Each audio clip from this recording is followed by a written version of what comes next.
Welcome, and thank you for joining for another whiskey review. Today, for St. Patrick's Day, Yes, Dustin sir. has his green shirt on, and we're going Irish. The Midleton, Dair, Ghaelach, Knockrath Forest, Building Tree 2. I don't know. What is it? It's tree number 4. Tree number 4, Tree of Life. You know, they do not make our lives easy with these names, do they? No, Like, no. It's like one of those, okay. And I struggled enough in English in high school. I know. I remember when they said you got to take a foreign language. I'm like, I haven't mastered this language. And now I got to Exactly. master a language that doesn't even exist anymore. Do you ever wonder about that? Like, hey guys, I'm still taking English and you want me to start taking Spanish too? Come on. Anyway, Dustin, we wanted to do something special for St. Patrick's Yeah. Day. They want to do St. Patrick's Day whiskey, so we're going to post this on St. Patrick's Day 2021. I said, Dustin, bring your best Irish whiskey. The highest on the top shelf. Top shelf whiskey. Exactly. As you might have known from the new name. Beautiful wooden box. Has a nice hand carved thing here with a little bird on it. You know what bird Yeah. this is? I do not. I mean, look at the inside. I mean, that Beautiful. is artwork and a little booklet. I mean, I'll tell you what, Mike, we are going to do at least one other Midleton at some point. Midleton does incredible work on their boxes. They probably have the best boxes relative to the price of whiskey I've ever seen. How much is this, by the way, since we're on the subject? So we're talking upper 200s, lower 300s. Okay, so this one comes in at 56.1% ABV, as Dustin mentioned earlier, Tree of Life number 4, bottle number 230, and this is batch number 1. Do you know how many bottles there were, if this is bottle 230? I do not. I know there were 7 trees in total from this. And the story on the Dair Ghaelach is they start off in bourbon casks or hogsheads, and there could possibly be a little more nuance to that than I remember. And then they finish them in old world trees, so ancient trees that they cut down apparently every couple years. They don't do this every year. And when they do it, and it's from different forests and different places, when they do it, they then turn them into barrels and they finish these whiskeys. So it's a very unique, special thing that very few distilleries can even offer. Yeah, Midleton, Dair, Ghaelach. All right, so we're going Irish. Yes, sir. And age on this, you're probably looking at a blend of things 16 to 30 years old, potentially. Very dark, rich gold on Yeah. this one, Dustin. It Rich is gold. dark. Rich gold. Ooh, But it's not dark on the nose, is it? It's like butterscotch and vanilla cream and boy, it's jumpy. It's no, snappy. it's up the spicy on the end, man. It's got, there's oak in here, but it's a different oak. I mean, this actually reminds me a bit of a Talisker or spice almost. It is spicy. Jammy too. Custard. Plums a little bit, but like not your sherry finish kind of like stuff, but like a jammy, sweet caramel, like Almost like a caramel apple chutney. with just a little bit of like. There's a few fruits in here. Oh man, there's a lot of oak. This reminds me of like French oak, but it's even spicier. Yes, it's shockingly spicy. And I mean, again, cinnamon's the easy one to pick up. There's allspice in here, which is a super big cop out. There's almost like a little bit of clove in it as well. But again, it's 3 or 4 distinct spices, but the spice flavor profile is just exploding. Now, I'm not an expert on Irish, but this is pot still, which is I was just checking here because pot still tends to give it a little bit of spice. That means there's a little bit of grain in it, I believe, and it gives you more spice. And you know what I'm getting on here, Mike? Give it to me. I'm getting very light roast coffee. Like almost like a Kona blend. Maybe even lighter than that. If it was cooler, I would say it's almost vanilla bean ice cream. Ooh, yeah. You know, I'm also getting a little bit of almond. There's some type of nut characteristic to it as well. I'm getting cashews and almonds. Unsalted. I was going to say cashews, but yes, unsalted. And there's even a hint of maybe a little bit of hazelnut. Almost a twinge of pine as well, once you kind of get past the yeah. spice. I'm not quite getting like the the one you put in your car kind of thing. No, It's I'm getting much pine more like, needle. fall leaves, pine needles. Damp leaf. Damp fall leaves. This is just so different than Scotch and bourbon. You know, this is a very different. Yeah, I animal. mean, but when you say different, to me, what's different about it is it's coming off very spicy, very snappy wood. Yeah. If that makes any sense. And again, there's a lot of fruit here, but it's way in the background. Usually we get upfront fruits. We go right to them. And here I'm trying desperately to decipher. There's a little of that. There's something back there. It's very subtle and there's a lot of it. It's apple skin. It's a plain red apple skin. I can see a little of that, yeah. again, there's some jams in here too. Yeah, like I said apple chutney before. Yeah, I mean, there's something more than just apple. I mean, there's some kind of like, I think it is mostly red fruits though. I mean, I wouldn't go so far as a strawberry. There's some type of red berry. Yeah, it's kind of like a generic candy red, you know? Where, Red Hots.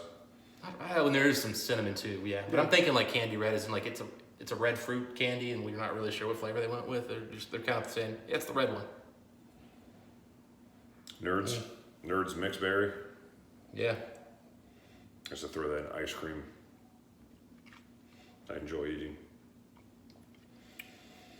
What are you picking up on the palate? Vanilla bean ice cream is definitely on the palate. Big time. Yeah, there's some fruitiness here. Oh gosh, and the transition instantly to the wood, the spice, the oak. Like I was already giving tasting notes, and the whiskey was still changing in my mouth, and I was a little jarred. I was like, hey guys, I can't think about this anymore.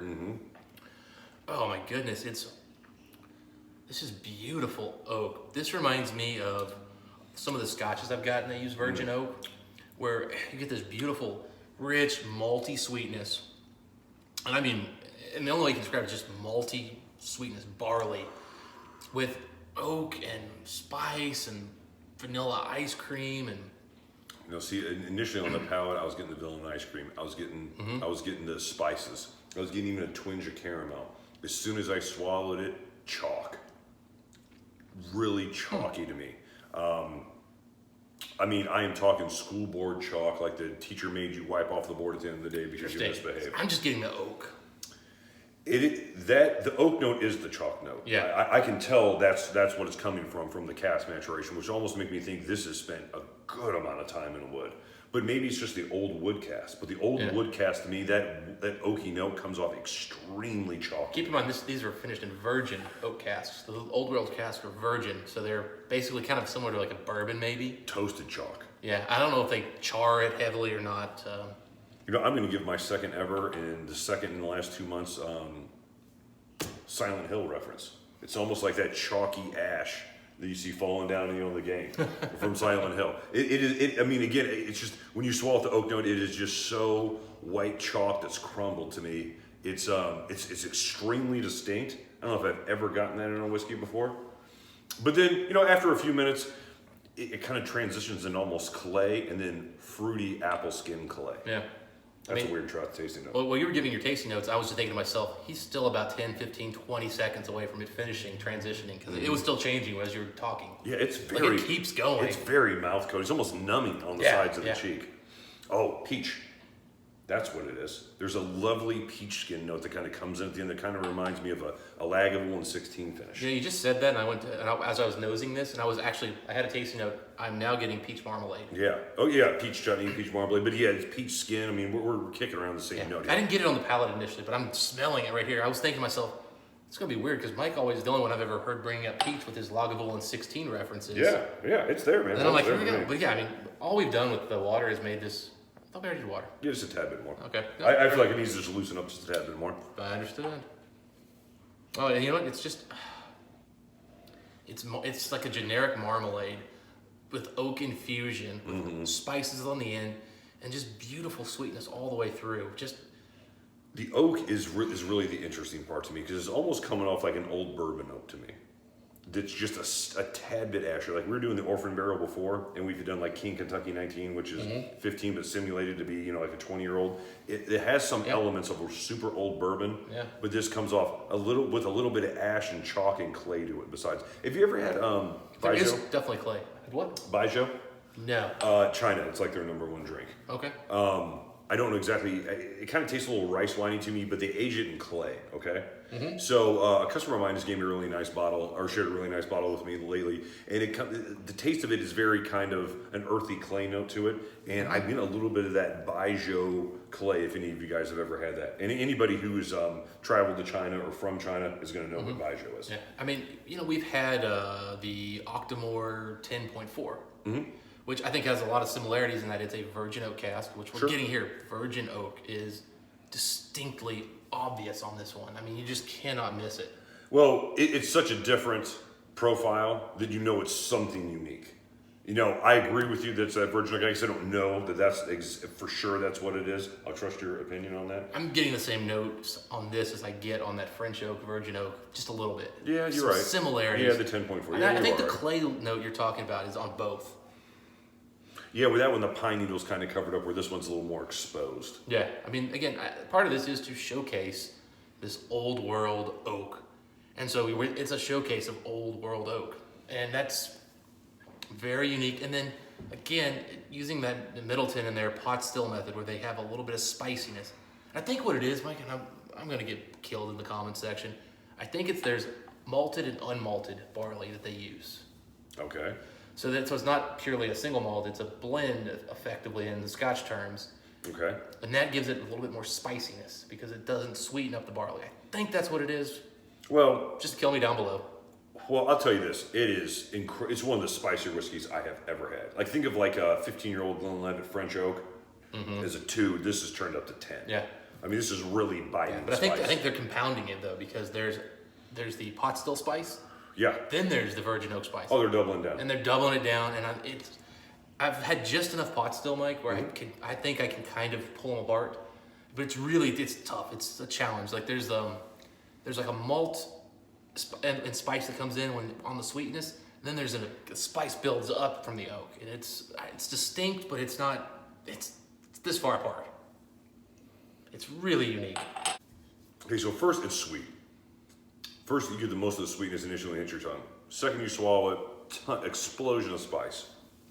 Explosion of spice. I'm getting vanilla bean. I'm getting a twinge of honey.